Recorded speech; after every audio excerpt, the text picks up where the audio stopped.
Hello and welcome. Here's what's coming up on Pride Today. Music fans around the world are mourning the death of Olivia Newton-John, plus Queen Bee paying tribute to those who paved the way for her success and those who have inspired her. And Hamilton producers and lawyers are reaching out to a church in Texas following what they call an unsanctioned performance.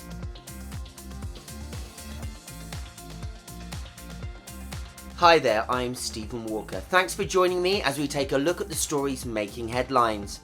Olivia Newton-John, the superstar singer who won fans all over the world for her role in Grease, has died. A floral tribute at her Star on the Hollywood Walk has also grown. The Australian actress rose to fame in 1978 after starring opposite John Travolta in the movie musical Grease. She played an innocent teen in love with a boy from the other side of the tracks.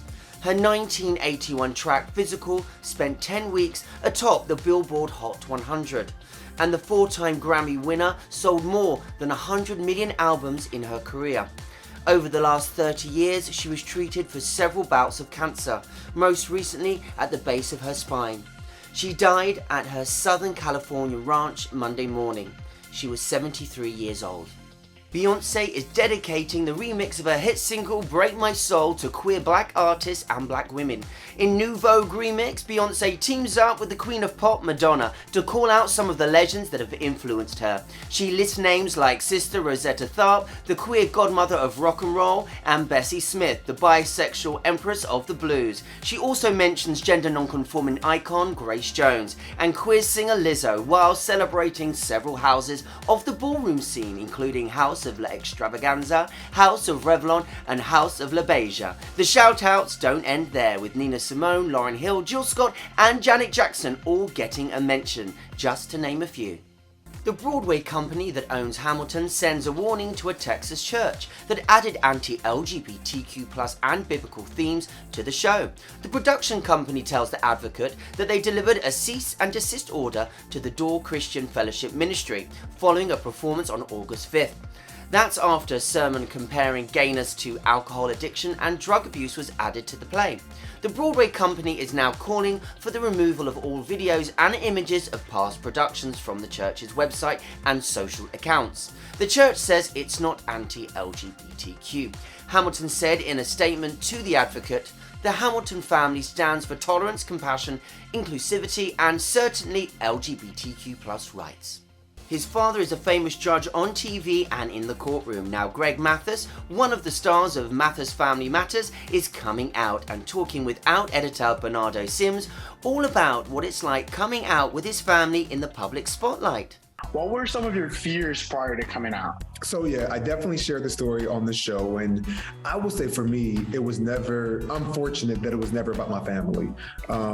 My parents have known about me being gay, my entire family, since I was in college, freshman year of college actually. But even with that being the case, I kept it a secret for a long time because I was afraid about what, our community would think first. I mean, I grew up in the church, a close-knit church community.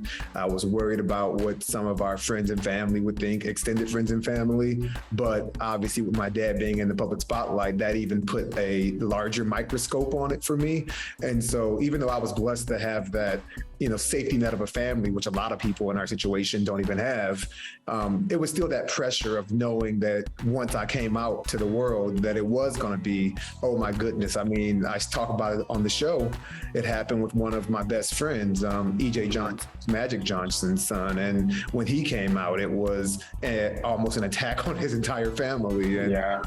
I did worry about that. And and unfortunately, when I ultimately did come out, there was a little bit of that. Not as much as I expected, thank God. But I think ultimately through the process, I realized that I have to lean into the love and try and educate people that aren't quite there yet. And that is probably what felt the best when I finally made that decision to come out. But the biggest fear was really that it was going to kind of impact my dad's career and my family's reputation.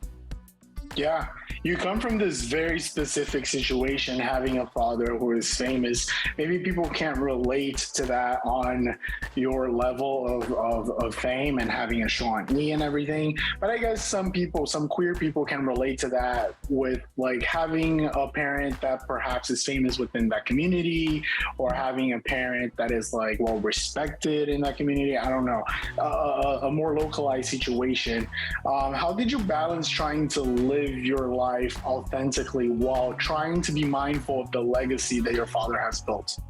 No, I think you're right. I mean, when you talk about that localized similarity, I mean, it is literally, if you think about a preacher's child, or you think about, even if your parent is maybe just the principal at your school, you're kind of that version of a microscope where everybody knows you because they associate you with your parent. And I grew up in the church. I went to church every Sunday, and hear the pastor go up there and say horrible things, and it's damaging because the church should be a place of love. It should be a place where we're embracing one another and creating community.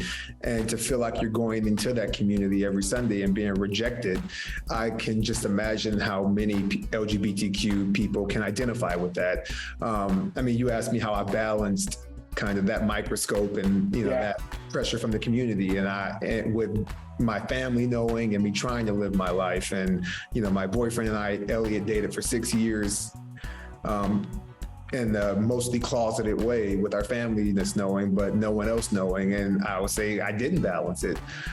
Looking back on it, those years were tough, particularly in college, when I was having to be two different people. I would go around one group of friends and act a certain way, and I would get around people I was maybe more comfortable with and be somebody completely different. And that's, that can put you through a lot of mental anguish. And I know a lot of people in my situation have been through that. And I have had friends who continue to have difficulty really coping with how they're going to be able to live their lives more authentically. Because I think when you're caught up in that cycle, there really isn't a lot of balance. Even if you think you're creating balance, it's really not. And it didn't feel like my soul. And looking back on it, it feels so empowering and so good to be able to live authentically and not have to worry about what people are thinking. I don't care. I can go out the house now and hold hands with my boyfriend. I can go and kiss in public, and people will say things and people might think things, but I really don't care, because I've gotten to the point where I've been through that journey to be comfortable with myself. And I know a lot of us are still on that journey, and it is important to support folks who are on there. And I think our show and Mathis Family Matters is that example to show people that you can live a different way. Mathis Family Matters airs on Sundays at 10 on E. Thanks for being part of Pride Today. For more on these stories, head over to advocate.com. I'm Stephen Walker.